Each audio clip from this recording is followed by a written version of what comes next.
मीनल एक दिन शोले देख रही होती है। उसे बसंती का कैरेक्टर बहुत अच्छा लगता है। उसने बसंती को देखने के लिए कई बार शोले देखी होती है।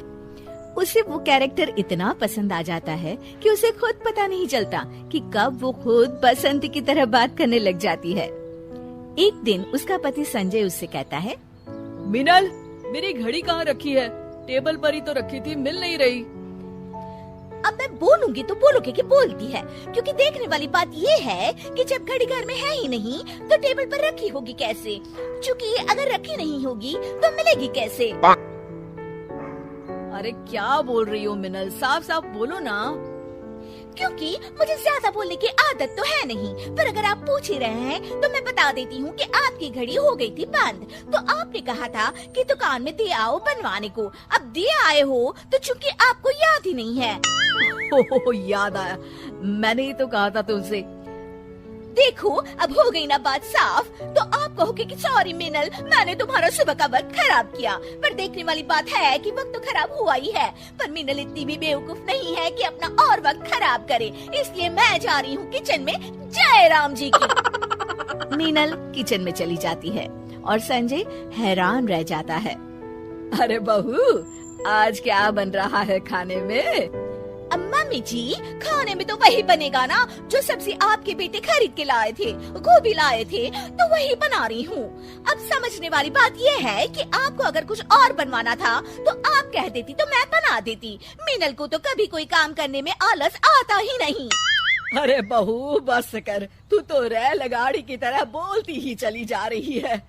मम्मी जी, वैसे तो मेरी आदत ज्यादा बकबक करने की है नहीं। वो तो आपने मुझसे पूछा कि क्या बना रही हो तो मैंने आपको बता दिया। आप नहीं पूछती तो मैं नहीं बताती, क्योंकि ये तो वही बात हो गई ना कि उल्टा चोर कोतवाल को डांटे। एक तो आप मुझसे पूछती हैं, फिर उल्टा मुझसे ही बोल रही हैं कि मैं कैसे रेलगाड़ी की तरह डर से बोली जा रही हूँ। ओफो, बस बस बस, जा रही हूँ मैं बहू। हाँ तो जाइए ना, मैंने थोड़ी ना आपको रोक कर रखा है कि रुकिए मेरे साथ बातें करिए। मीनल की बक बक बंद ही नहीं हो रही थी और उसकी सास रसोई से बाहर चली जाती है। बाप रे बाप, बोल बोल कर बहू ने तो मेरे कान में ही दर्द कर दिया।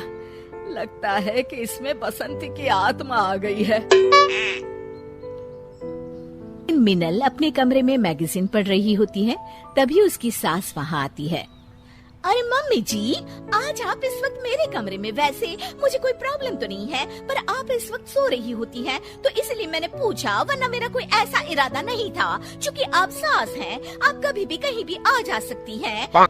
ओफो, बस भी कर बसंती, मेरा मतलब है मीनल, और मेरी बात ध्यान से सुन। हाँ मम्मी जी, मैं कब आपकी बात ध्यान से नहीं सुनती। अरे संजय के जन्मदिन के लिए मैं और तेरे ससुर उसे एक सोने की चेन देने की सोच रहे हैं। क्या लगता है तुझे, पसंद आएगी ना उसे ये गिफ्ट? क्योंकि सोचने वाली बात ये है कि इन्हें मैंने कभी सोने की चेन पहने तो देखा नहीं। अब देखा नहीं तो पता कैसे चलेगा कि इन्हें चेन पसंद आएगी या नहीं आएगी। ओफो, बंद करना अपना ये रेडियो प्रोग्राम। बस मैं तुझे बताने आई थी कि उसके जन्मदिन के लिए ये सरप्राइज है, तो तू उसे बताना मत, ठीक है? मम्मी जी, मैं कहाँ किसी को कुछ बताती हूँ, आप बिल्कुल भी फिक्र मत करिए। क्योंकि देखने वाली बात ये है। हाँ, वो जो भी बात है ना, मुझे नहीं पता करनी। मैं जा रही हूँ। जय राम जी की। जय राम जी की। पूरा परिवार साथ बैठकर नाश्ता कर रहा होता है और संजय फोन पर न्यूज़ पढ़ रहा होता है। क्योंकि वैसे तो आप एक साथ एक बार में कई काम कर सकते हैं, पर सोचने वाली बात ये है कि एक बार में 2 काम करने चाहिए या नहीं। क्योंकि अगर आप फोन पर ध्यान लगाएंगे तो नाश्ता ठंडा हो जाएगा, और नाश्ता ठंडा हो गया तो आपको पसंद नहीं आएगा। अच्छा, ठीक है, रख दिया मैंने फोन। बस तुम शुरू मत हो जाओ फिर से। मैं तो न्यूज में देख रहा था कि सोने के रेट कितने बढ़ गए हैं। हाँ बेटा, महंगाई बढ़ रही है ना। मीनल सोने की बात सुनकर रसोई से बाहर आ जाती है। हाँ, सोने के रेट बढ़ तो गए हैं, पर सोचने वाली बात ये है कि क्या अभी भी लोग सोना खरीदेंगे, और अगर वो सोना खरीद रहे हैं तो फिर क्या फर्क पड़ता है। अब जैसे कि मम्मी जी हैं जो आपके जन्मदिन के लिए सोने की चेन बनवा रही हैं। धत्तिर की। सोने की चेन मेरे जन्मदिन के लिए?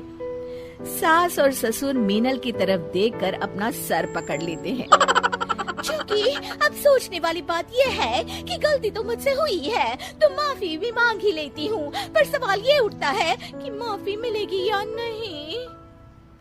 नहीं मिलेगी, नहीं मिलेगी, नहीं मिलेगी माफी।